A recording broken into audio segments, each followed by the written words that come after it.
이제 대신방이 계속 진행이 되고 있습니다. 또 이렇게 신청해 주셔서 또 이렇게 그 방문 신방도 진행되고 있습니다.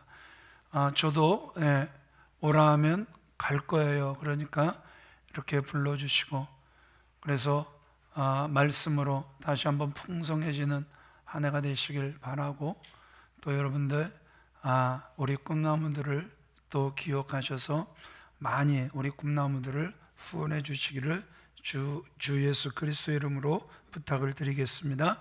말씀으로 들어갈게요. 존 맥스웰의 리더십의 법칙 2.0에 보면, 문제를 만나면 그 문제를 더 악화시키는 사람들이 있다. 나는 팀원들에게 모든 사람은 두 가지 양동이 중에 한 가지를 들고 다닌다는 말을 자주 한다. 하나는 기름이 가득한 양동이고 하나는 물이 가득한 양동이다.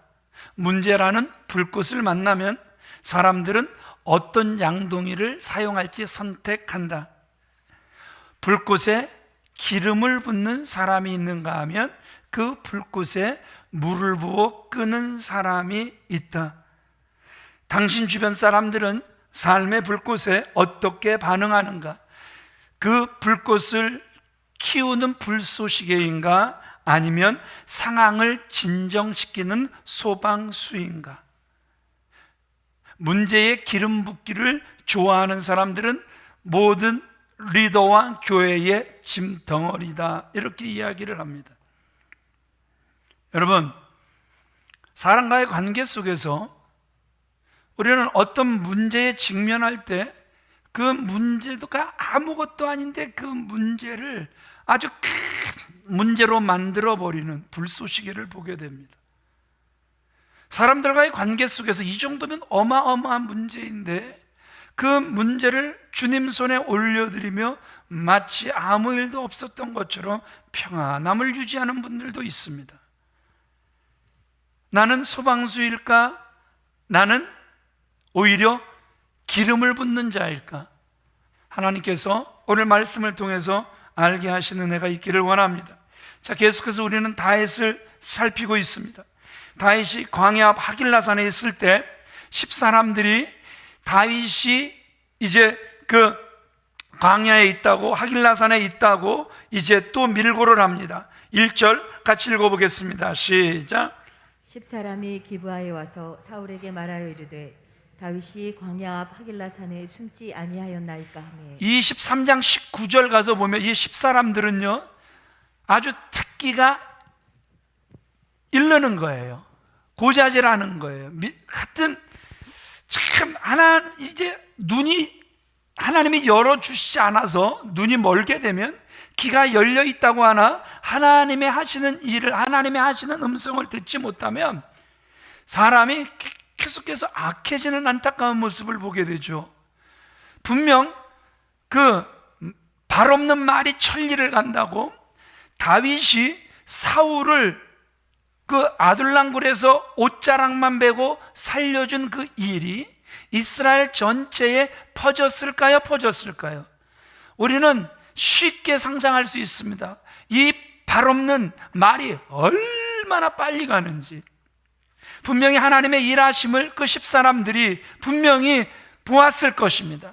그 다윗의 관대함도 그 10사람들이 분명히 들었을 것입니다.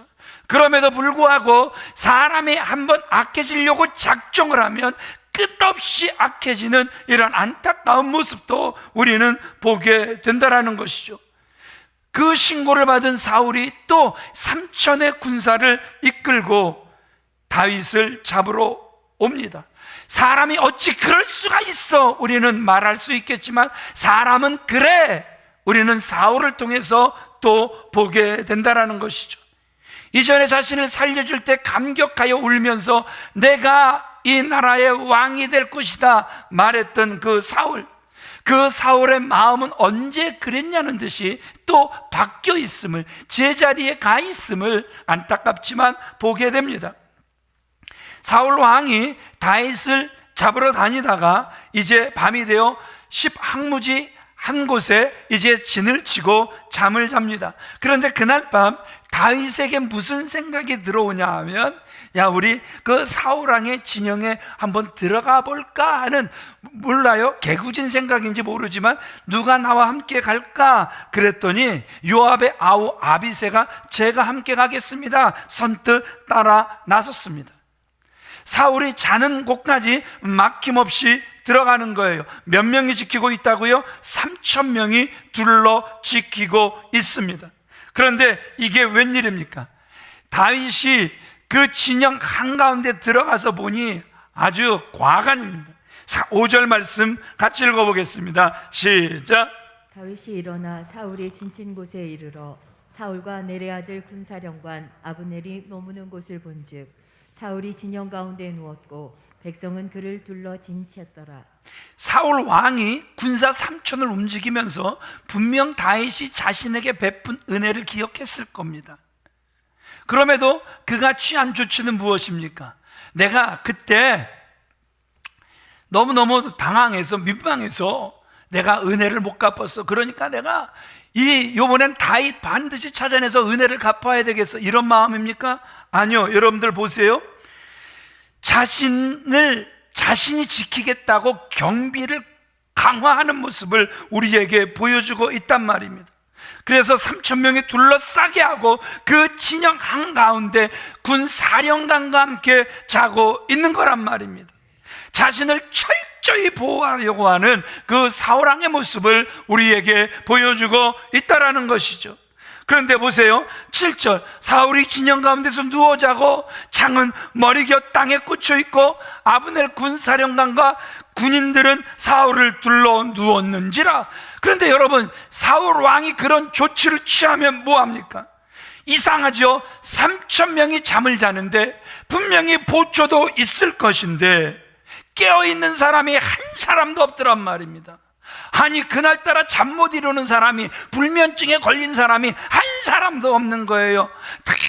깊이 잠들어 버린 이런 안타까운 모습을 우리는 보게 된단 말입니다. 여러분, 이스라엘에서만 보는 것입니까? 요즘 북에서 넘어오는 사람들, 여러분 철통 방어한다고 지켜집니까? 아주 자기들 마음대로 넘어와서 마음대로 활보하다가 자수하는 이러한 모습들 우리에게 보여주고 있지 않습니까? 우리가 우리의 국방력을 자랑하고 우리나라를 우리가 잘 지켜내겠다고, 예. 그런데 여러분, 김신조라는 사람이 어디까지 또 밀고 왔던 거예요? 서울까지 밀고 왔던, 우리가 나라를 지킨다고 하지만 우리의 지킴이 헛됨을 우리는 너무나도 잘 알고 있단 말입니다. 군대의 지킴이 헛됨을 우리는 너무나도 잘 알고 있단 말입니다. 그럼 왜 모두가 그렇게까지 잠이 들어버렸을까요? 오늘 성경은 분명한 이유를 우리에게 말씀하고 있단 말입니다. 사울왕의 마음이 악의로 가득 차 있기 때문에 하나님께서 그를 심판하시기 위하여 모든 군사들, 하다못해 그 모든 짐승들까지라도 다 잠재워 버리셨음을 우리에게 보여주고 있다라는 것이죠. 여러분 보세요, 사울이 다시 위험에 처했습니다. 전에는 자기 혼자 큰 볼일, 급한 볼일 보러 가다가 망신을 당했다고 하지만 이번에는 더 큰 망신을 당합니다. 3,000명이 지키지만 지켜내지 못함으로, 군사령관이 옆에도 지킨다고 지키지만 지켜내지 못하는, 오히려 더 큰 망신을 당하는 사울왕의 모습을 오늘 우리는 말씀을 통해서 보게 된다라는 것이죠. 왜 사울이 다시 위험에 처해 있는가? 12절 말씀을 우리 같이 읽어보겠습니다. 시작. 여호와께서 그들로 깊이 잠들게 하셨으므로. 누가 그들로 깊이 잠들게 하셨다고요? 여호와께서 그들로 깊이 잠들게 하셨다. 3,000명을 싹 다 잠들게 하셨다, 우리에게 말씀하고 있단 말입니다. 그래서 시편 127편 1절에 뭐라고 기록하고 있습니까? 같이 읽어볼까요? 시작. 여호와께서 집을 세우지 아니하시면 세우는 자의 수고가 헛되며 여호와께서 성을 지키지 아니하시면 파수꾼의 깨어 있음이 헛되도다. 여호와께서 성을 지키지 아니하시면 파수꾼이 깨어 있다고 한들 헛됨을 우리에게 분명히 말씀해주고 있다라는 것이죠. 우리가 잘 아는 게 뭐죠? 하나님께서 사랑하시는 자에게 단잠을 주시죠. 불면증에 걸리시길 바랍니다. 하나님께서 사랑하시는 자에게 단잠을 주시는 거 다 아시죠? 아멘이시죠? 시편 127편 2절 같이 읽어볼까요? 시작. 여호와께서 그의 사랑하시는 자에게는 잠을 주시는도다. 그 사랑하시는 자에게는 잠을 주신다라는 거예요. 막 폭풍이 아니면 그 어마어마하게 큰 문제가 그 앞에 산처럼 놓여 있다 하지만 너 근심 걱정 말아라, 내 너를 지키리. 위험한 일을 당해도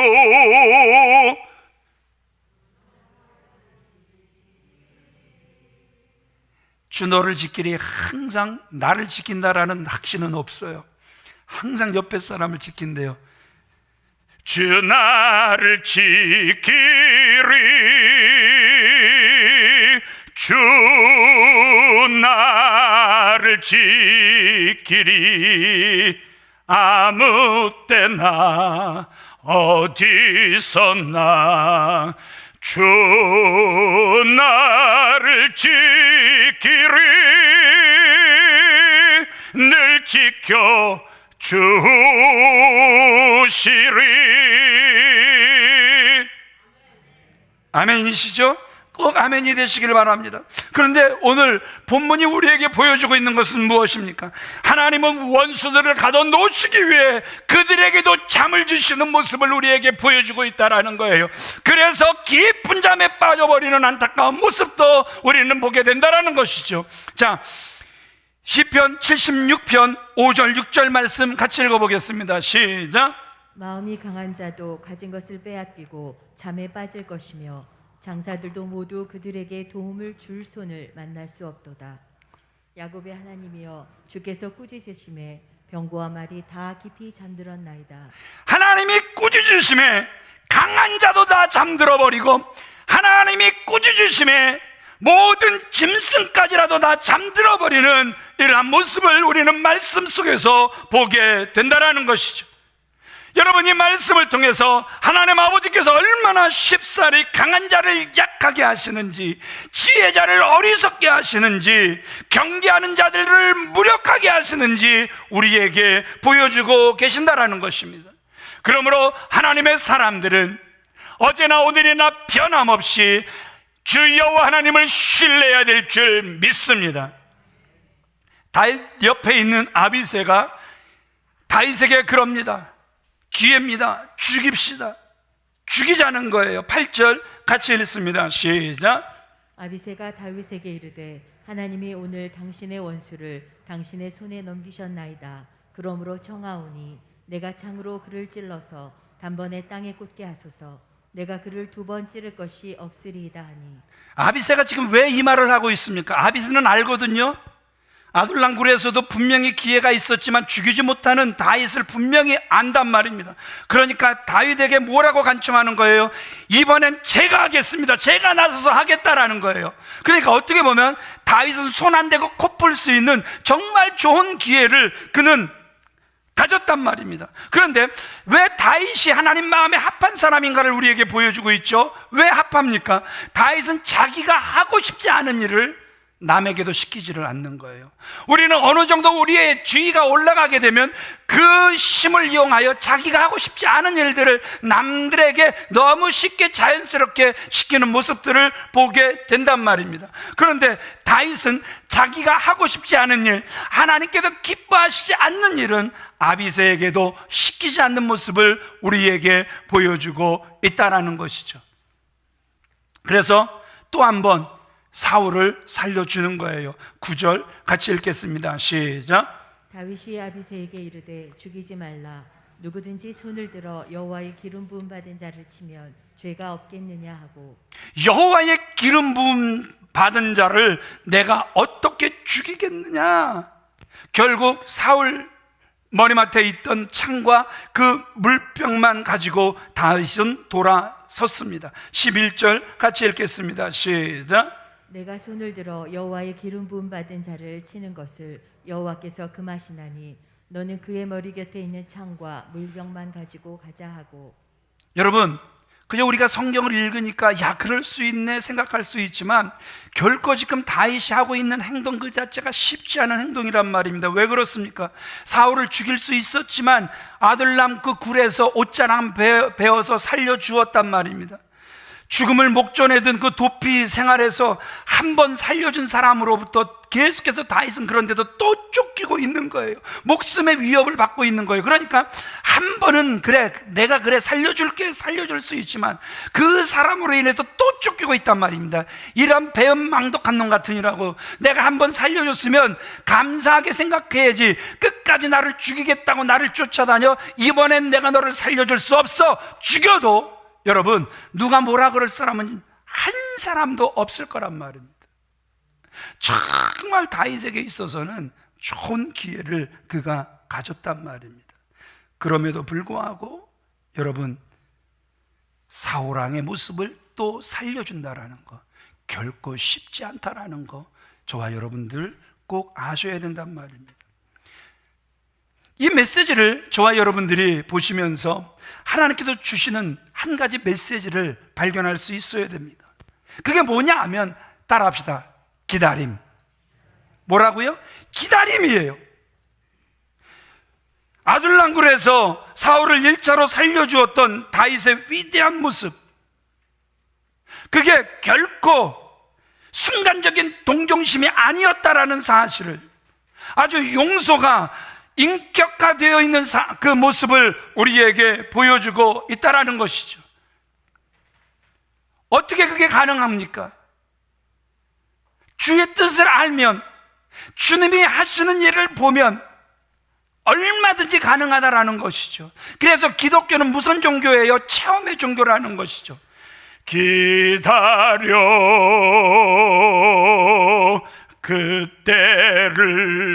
그때를 주의 뜻 이루어지리 기다려. 뭐라고요? 기다리라는 거예요. 누구의 뜻이 이루어질 때까지? 주의 뜻이 이루어질 때까지. 여러분, 선이 악을 이기는 데 있어서 중요한 것은요, 악과 마주할 때 악이 악을 행하여도 선으로 끝까지 악을 이기는 거란 말입니다. 그래서 성경은 뭐라고 기록되어 있습니까? 따라합시다. 선으로 악을 이겨라. 악으로 악을 이겨라 말씀하지 않습니다. 선으로 악을 이겨라. 이것이 악을 대하는 성도들의 삶 자세임을 우리에게 말씀하고 있다라는 것이죠. 사울은 선을 악으로 갚지만 다윗은 선으로 악을 이기더란 말입니다. 어떻게 그럴 수 있는 것입니까? 경험했거든요. 그도 그 분노 게이지를 어떻게 감당할 수가 없어. 이 나발 내가 당장에 죽여버리리라 400여 명을 이끌고 달려갈 때 아비가일이라는 그 지혜로운 여인을 통해서 자신의 손으로 직접 보복하는 것을 멈추게 됐습니다. 그러면서 하나님 손에 그가 맡기게 되죠. 그랬더니 어떤 결과를 다윗이 보았습니까? 사무엘상 25장 36절로 38절 말씀을 같이 읽어보겠습니다. 시작. 아비가일이 나발에게로 돌아오니 그가 왕의 잔치와 같은 잔치를 그의 집에 배설하고 크게 취하여 마음에 기뻐함으로 아비가일이 밝는 아침까지는 아무 말도 하지 아니하다가 아침에 나발이 포도주에게 깬 후에 그의 아내가 그에게 이 일을 말하매 그가 낙담하여 몸이 돌과 같이 되었더니 한 열흘 후에 여호와께서 나발을 치시매 그가 죽으니라. 오늘 성경은 분명히 뭐라고 기록하고 있습니까? 나발을 누가 치셨다고요? 다윗이 하나님 손에 올려드리니 하나님이 갚아주셨다고 성경은 분명하게 기록하고 있음을 우리에게 보여주고 있다는 거예요. 우리는 무엇을 믿고 사는 사람들입니까? 우리는 무엇을 먹고 사는 사람들입니까? 하나님의 말씀을 믿고 하나님의 말씀을 먹고 사는 사람인 줄 믿습니다. 그러기에 오늘도 경에 기록된 하나님의 말씀이 저와 여러분들의 힘이 되길 바랍니다. 능력이 되길 바라고 지혜가 되길 우리 예수 그리스도 이름으로 축원을 드립니다. 이렇게 경험을 해보니까 하나님께서 때가 되면 사울에게 보복하실 것이다. 그래서 내 손을 사울 왕에게 대지 않을 것이다. 그는 담대하게 말할 수 있었다라는 것이죠. 그래서 다윗이 뭐라고 이야기를 합니까? 10절 같이 읽어보겠습니다. 시작. 다윗이 또 이르되 여호와께서 살아계심을 두고 맹세하노니 여호와께서 그를 치시리니 혹은 죽을 날이 이르거나 또는 전장에 나가서 망하리라. 지금 얼마나 담대하게 선포를 하고 있습니까? 그의 죽을 날이 오든지 아니면 그가 전장에 나가서 망하게 될 것이다. 그런데 놀랍게도 그 말대로 이루어지잖아요. 마치 사울은 계속해서 악이 자라는 것처럼, 그러나 다윗은 계속해서 뭐가 자라고 있는 것입니까? 선이 자라고 있음을 우리에게 보여주고 있다는 것이죠. 이런 복음성가가 있었죠. 믿음을 심었습니다. 믿음의 싹이 났네요. 믿음이 자랐습니다. 30배 되었습니다. 기억나시죠? 그런데 반대로 믿음을 심었습니다. 믿음이 못 자랐네요. 믿음이 썩었습니다. 망하게 되었습니다. 여러분, 우리는 심는 자들입니다. 분명히 우리는 심는 자들입니다. 농부가 가을의 풍성한 결실을 눈으로 바라보며 낮과 밤 추위와 더위 무릅쓰고 열심히 일할 수 있는 비결이 무엇입니까? 그의 눈에 결실이 보여지기 때문에 그렇다라는 거예요. 아멘이십니까? 아멘이십니까? 여러분, 계속해서 이 한 해도 믿음을 심는 분들이 되어지시길 바랍니다. 그러므로 나는 나에게 약속된 왕관을 위해 어떤 폭력적인 수단 쓰지 않고 오직 때가 돌아오기를 기다리겠다 말하고 있는 거란 말입니다. 기회를 잡고자 하는 유혹, 그도 인간이기에 없었을까요? 분명히 있었을 거란 말입니다. 그런데 만일 다윗이 그 생각에 굴복했다면 그는 하나님께 죄를 범한 사람이 되고 말았을 거란 말입니다. 그런데 보세요, 그는 죄의 유혹을 물리치더란 말입니다. 11절 같이 읽어봅니다. 시작. 내가 손을 들어 여호와의 기름 부음을 받은 자를 치는 것을 여호와께서 금하시나니. 여호와께서 금하신다. 이처럼 다윗은 성령의 음성에 민감하게 반응하고 있는 참으로 귀한 모습을 우리에게 보여주고 있다는 것이죠. 리차드 렘브란트의 이야기가 저에게 이렇게 들려졌어요. 이집트에 주둔한 적이 있었던 한 영국 상사가 자신에 관한 이야기를 이 렘브란트한테 들려준 거예요. 내가 있던 부대에 예수를 믿는 민간인이 있었는데 우리들이 그 사람을 되게 못살게 굴었다라는 거예요. 비가 몹시 내리던 어느 날 밤 그 예수를 믿는 사람이 지쳐 들어와 잠자리에 들기 전 기도를 하려고 무릎을 꿇었는데 그 영국 상사가 짓궂게 그의 진흙이 잔뜩 묻은 그 장화를 그 기독교인의 머리 위에 올려놓습니다. 그럼에도 불구하고 그 그리스도인은 계속해서 기도를 했습니다. 다음날 일어나 보니까 그 영국 상사의 장화가 깨끗이 닦여져 그 침대 옆에 가지런히 놓여 있었습니다. 그것이 그 영국 상사에 대한 기독교인의 보답이었고 그 대답이 영국 상사의 마음을 녹였다라는 거예요. 그는 이렇게 고백을 합니다. 나는 그날 구원을 받았습니다. 아멘이십니까? 나는 그날 구원을 받았다라는 거예요. 다윗이 하나님께 심판을 맡긴 것 참으로 현명한 행동이었단 말입니다. 사람들은 다윗의 그런 모습을 보며 바보 같아 비웃을 수 있습니다. 그러나 하나님께서 다윗을 직접 복수하지 않고 하나님께 맡기는 것을 보시며 하나님은 다윗을 크게 보신 줄 믿으시면 아멘 하시기 바랍니다. 하나님께서 그를 높이시더란 말입니다. 다윗의 하나님은 그 사울을 보복하시기 위하여서 블레셋을 일으키셨고, 그래서 그 블레셋과의 전투에서 다윗과 그의 아들이 싹 다 죽어버리는 이러한 안타까운 사실을 우리는 이미 알고 있다는 것이죠. 그렇지만 다윗을 역사의 전면에 하나님께서 내세우시며 유대 나라의 왕으로 세우신 줄 믿습니다. 그 독립문 성결교회 그 원로 목사님 뭐 다 잘 아실 거예요. 정말 설교가 말씀이 참 좋으신 분이죠. 그분이 처음 교육전도사로 사역을 하던 때 열정을 다해서 청소년들, 열정을 다해서 청년들을 이렇게 보살폈더니 1년 만에 그 청소년, 그 청년들이 크게 부흥을 해서 교회에 활기가 넘치더랍니다. 그런데 그것을 못마땅하게 지켜보는 눈이 있었는데, 그 재정 보시는 그 집사님이 교회 어떤 자매와 이렇게 다리를 놔준 거예요. 그런데 그 목사님, 그 전도사님 마음에 아직 결혼하고 싶은 마음이 없기에 거절을 합니다. 그랬더니 이제 그 전도사님을 미워하면서 트집거리를 잡는데 트집거리가 잡히지를 않으니까 이제 사례비를 안 주기 시작하는 거. 몇 달 동안 사례비를 안 주는 거예요.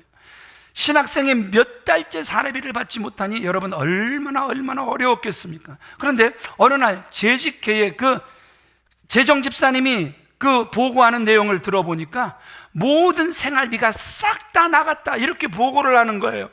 재직회가 끝난 뒤에 그 재정 그 집사님을 딱 찾아가서 모든 생활비가 나갔다고 하는데, 저는 몇 달 동안 받지 못했는데 어떻게 된 거냐고 물었더니 천연덕스럽게 자기가 썼다 그러더래요.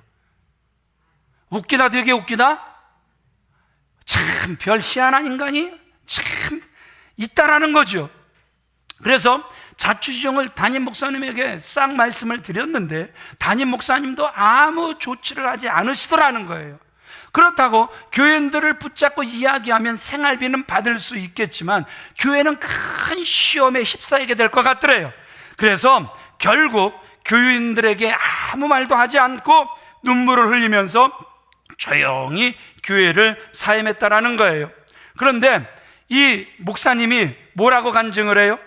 하나님께서 그 손해와 그 억울함을 몇십 배, 몇백 배로 갚아주셨다라는 거예요. 하나님께서 목사님에게 그 교회보다 몇 배, 몇십 배 더 큰 교회에서 목회할 수 있는 복을 허락해 주셨다라는 거예요. 만약 목사님이 억울하다고 그 목사님이 친히 보복하려고 했다면 하나님이 목사님을 외면하셨을 거라는 거예요. 만일 그 집사님과 담임 목사님을 원망하여 마음에 칼을 품었더라면 더 이상 주의 일을 하지 못했을 거라는 거예요. 손해를 감수하면서 그 재정 집사님을 용서하고 주님 손에 다 맡기고 나자 미움도 섭섭함도 억울함도 분노도 그 전도사님을 지배할 수 없었다라는 거예요. 하늘 하나님의 복이 심령에 더 넘치게 되었고, 다른 방법으로 하나님은 잃은 것보다 훨씬 더 큰 복을 그 목사님에게 갚아 주셨다라는 거예요. 여러분, 서두에 말씀드렸죠. 나는 문제에 기름을 더 붓는 사람인가? 나는 그 문제에 물을 부어 그 문제를 마치 아무 일도 없었던 것처럼 주님 손에 올려드리는 사람인가? 여러분, 선택은 나에게 있는 거란 말입니다. 그러나 저와 여러분들이 정말 하나님을 신뢰하는 사람들이라면 우리는 소방수가 되어지시길 주님의 이름으로 축원을 드립니다. 하나님 손에 모든 것을 맡겨드릴 수 있는 하나님의 사람들이 다 되어지시길 우리 주 예수 그리스도의 이름으로 축원을 드립니다. 이런 문제를 멀리서만 보는 것이 아니에요. 제 주변에 어떤 목사님이 저를 찾아왔어요. 얼마나 속이 상했는지 그 상함을 토해내는데 제 마음까지 상할 정도로 정말 그 목사님이 이해가 될 정도였습니다. 그 교회 담임 목사님의 그 문제가 계속해서 불거지고, 그래서 그 모든 증거까지 다 확보된 상태인데, 그래서 그것을 터뜨리면 자기의 의는 입증이 되는데 성령의 감동이 네가 이걸 터뜨리면 교회는 분란에 휩싸이게 될 것이다. 그 성령님의 음성을 그는 딱 받아들이고 하나님께 이 교회를 올려드립니다. 그리고 그 목사님을 찾아가 목사님을 하나님 손에 올려드립니다. 저는 오늘로써 교회를 사임합니다. 그리고 그 교회를 나왔어요. 하나님이 그 목사님을 너무 기뻐하셨어요. 그래서 그 목사님을요, 하나님께서 얼마나 복을 주시는지, 여러분, 치사하게 뭐 믿는 사람 막 성도들 막 안 끌어가요. 낙심자들, 불신자들만 전도해야 되는데요, 교회가 전도에 미쳤어요. 전도가 안 된다? 그 교회는 그 말을 비웃습니다. 전도가 너무 잘 된다라는 거예요. 그래서 지금 수원에서 정말 큰 교회를 짓고 있어요. 누가 갚아주십니까? 하나님이 갚아주시는 줄 믿으시면 아멘 하시기 바랍니다. 때로는 그 문제로 인하여 억울할 수 있고, 속 터질 수 있고, 답답할 수 있고, 괴로울 수 있고, 눈물 날 수 있고, 별의별 일들을 싹 다 당할 수도 있겠지만, 그러나 하나님의 살아계심을 믿습니다. 그런 사람을 하나님께서 복 주신 줄 믿습니다. 말씀을 정리하겠습니다. 주위에 많은 사람들이 가까운 사람들에게 배신을 당하거나 억울한 일을 당하는 것을 참 많이 봅니다. 그리고 참 좋은 사람들이 억울한 일을 만나서 직접 원수를 갚다가 무너지는 안타까운 모습들도 우리는 보게 됩니다. 드라마나 영화를 통해서 아버지가 딸이 억울하게 죽는다든지 납치를 당한다든지 괴로움을 당한다든지, 그래서 그 아버지가 그 딸의 아니면 아내의 남편의 자녀 원수를 갚아나갈 때 막 육개삼개 통깨 내 속에 막 후련할 정도로 시원해 하시는 분들을 우리는 보게 됩니다. 누가 남을 할 사람이 한 사람도 없을 것입니다. 그러나 오늘 성경은 우리에게 이렇게 말씀하고 있습니다. 원수 갚음이 우리에게 있지 않다라는 거예요. 원수 갚음은 하나님께 있는 줄 믿으시면 아멘 하시기 바랍니다. 그래서 오히려 숯불을 그 원수의 머리 위에 올려놓으라는 거예요. 사랑으로 갚으라는 거예요. 그러면 하나님께서 거두게 하신다 믿으시면 아멘 하시길 바랍니다. 여러분에게 큰 상처를 입힌 사람, 여러분을 파멸시키려는 사람에게 복수의 칼을 내려놓고 관계 회복을 위해 능동적으로 사랑을 표현하는 거 결코 쉽지 않을 것입니다. 그럼에도 불구하고 순종하여 하나님 손에 맡길 때 하나님께서 가장 적당한 방법으로 그에게 원수를 갚아 주시더란 말입니다. 그리고 하나님을 신뢰하여 악을 선으로 갚으며 용서를 앞세우는 여러분들에게 가장 좋은 상으로 갚아 주시는 줄 믿습니다. 모든 원수를 하나님 손에 맡기고 용서하며 선하게 대함으로 하나님께 칭찬 듣고 좋은 상 받게 되시길 우리 주 예수 그리스도의 이름으로 축원을 드립니다. 오늘 다윗 보세요. 이 기회를 이용하여 오히려 자기의 흠없음을 증명해내고 있습니다. 그러므로 여러분, 사울처럼 내가 나 자신을 지키려 하지 말고 오히려 더 망신당하지 마시고 하나님 손에 가정을, 나 자신을, 직장을, 사업장을, 교회를 맡겨드릴 수 있는 성도들이 되시기를 바라며, 내가 원수를 갚으려 하지 말고 다윗처럼 하나님 손에 온전히 맡겨드릴 수 있는 저와 여러분들이 주 안에서 다 되어지시길 우리 주 예수 그리스도의 이름으로 축원을 드립니다.